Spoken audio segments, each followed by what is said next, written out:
Stop giving out of guilt and do this instead. Sharon Horne-Ellstrom here. Welcome to day 190 of our Supersize You annual challenge. Today and all this month, we're talking about contribution. How do we interact with and how do we impact the world around us? Because whether we believe it or not, we're always affecting everything else in our universe, everything around us. We are also going to talk about and add the SOAP framework today. Yep, doubling up on action items. It won't be super hard. But we're going to pick an area of contribution that we want to improve.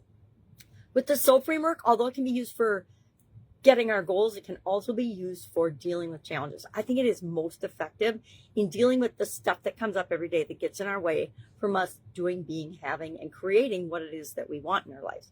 So the S in SOAP stands for story or situation. What is our current story about an area of contribution that we want to improve? Mine would probably be making excuses like, I don't have time, I just don't have the bandwidth to deal with this today or this month or this year. But the truth is, it's like everything else. If we break it down into little tiny bite-sized pieces, we have more than enough time. And the vast majority of things we want to do, if we just actually focus on it for 5 minutes out of every day, we would have and achieve that goal or overcome that challenge or problem faster than we could even imagine possible. The truth is, most of the time we just stuff it down and we ignore it and we pretend it doesn't exist. And that can persist and happen and impact our lives negatively, not the way we want to go, for literally decades. I have things that I have put off for decades. And I guess the first step is being self-aware of that and deciding that we're going to change something. So pick one thing today, just a little thing. We're going to spend the next 4 days going through the SOAP framework and applying it to that challenge in your life. Now, am I guaranteeing you're going to knock it out and it's going to be not a problem going forward? No, nobody can guarantee that but you. You actually can knock it out in about 30 seconds if you choose to. And that's the power of this particular framework. So write it done in the comments below when you've actually picked your area, looked at your current story, what's going on with it, and your current story and your desired story. What is it that you want in this area? And then what the heck's actually going on? Because usually there's a whole big difference there, and that gap is what we use the rest of the SOAP framework to fill. Now, I was going to put my SOAP bars up here so I would remember to talk about them, but I decided instead I would talk about them first. Now, let's dive into today's topic.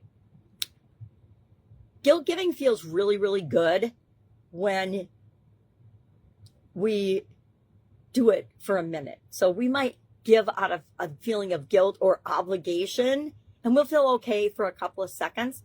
But pretty quickly, just like when we purchase a big thing, we start to get a little of our brain coming in and questioning, was that really the smartest thing to do? Should you have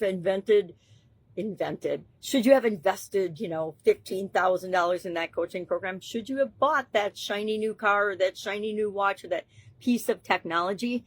We get donator's remorse just like we get buyer's remorse. And we need to be aware of that. I think one of the best examples of this that I've heard is Alex Hormozi's interview with Tony Robbins. And it came up that, and I was there when he did this, when he donated this $1 million.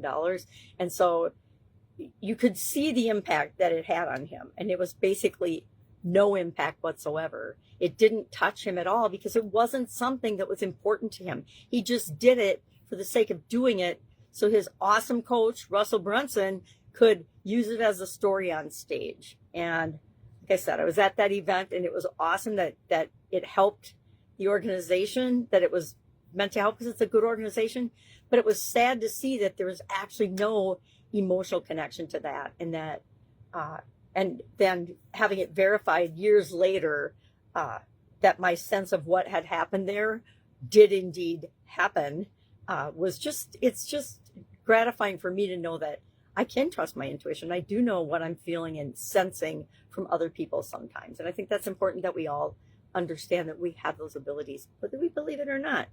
So today we're talking all about contributing to things that make a difference and are important to us. It's really easy to just write a check and donate to something because we feel guilty. I mean, how many of us, especially if you're a business owner, back in the brick and mortar world days, which I was for decades, every week, at least once a week, somebody would come in and be looking for some kind of a donation to something, either a money donation or a product donation, so that they could use it for a raffle or a fundraiser or a class reunion or the fireman's thing or the police ball, whatever it was at the time.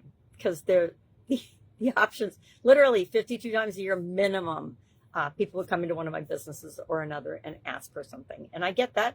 You don't get anything if you don't ask. But the things that I donated to were only the causes that felt right to me and made sense to my business and our organization at the time. And I think that's the key, is make sure that you're in alignment and that you believe in the cause that you're donating to. Or it's hollow. It'll impact, people and you for a couple of seconds, but then it can actually have a negative return in terms of emotional and spiritual impact on you. And we don't ever want that. We want to give and contribute to the world to make it a better place, but giving to the things that we care about enhances that and has ramifications that ripple throughout decades, lifetimes, and will positively impact other people's lives.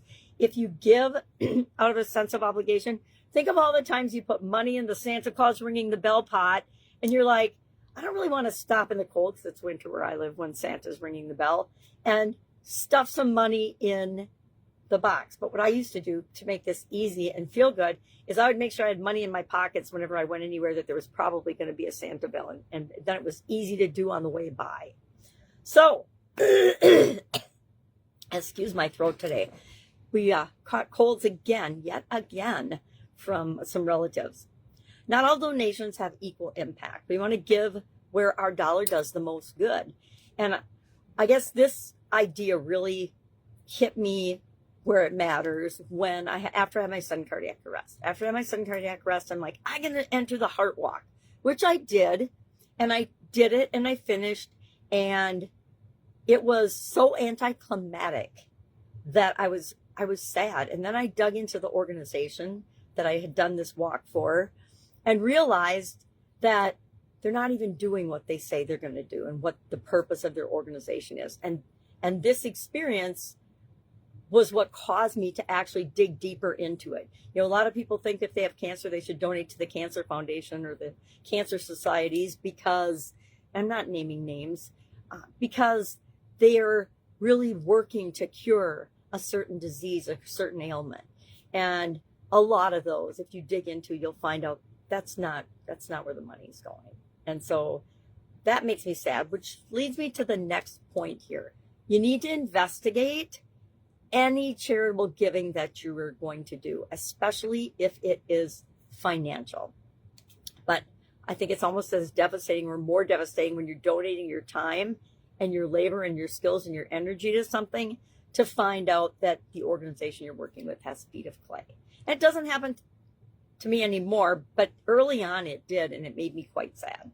Why? Because we like to feel like what we're doing and what we're giving and how we're contributing is making the biggest impact that it possibly can on the people or the cause that we are backing. So research the charities for effectiveness, overall impact per dollar, effectiveness of the giving, how much is administrative and overhead, how much actually goes to the cause that they're raising money for. And if you ever dig into this, you'll just be horrified that in order to get a nonprofit status, I think it's 5% or something, or maybe, I don't think it's even 15. I think it was 5 when I investigated it. Again, this was decades ago. And I'm like, okay, if you have a charitable nonprofit organization and all you have to give is 5% of what you collect to the charity, that is beyond pathetic. And so you need to know what those things are so that you do giving that feels good to you. Give regularly versus sporadically and spontaneously. I learned, like anything else, if we put consistent effort into it, it has a much bigger impact on us and on the organization than if we are just doing something here, doing something there, doing something here, doing something there. It's like choosing to exercise and eat healthy. If you do it sometimes, it'll benefit you a little. If you do it every day and make it a habit and make it part of your life and your regular routine, it will impact a lot. So what are we doing today? We're going to share in the comments below one thing All right, share your soul framework, share your current and desired situation or story, or just share the challenge that you're going to work on as we apply the soul framework. And then for guilt-free giving, just share one thought that you have about today's topic. Do you know that all the money that you donate goes to the cause you really care about, or are you just randomly donating? Just do a little self-reflecting today, and you can share what you want to share in the comments below. And we're going to call it a day. That's it. If I can help you in any way, ask. Otherwise, go out, make it an amazing day.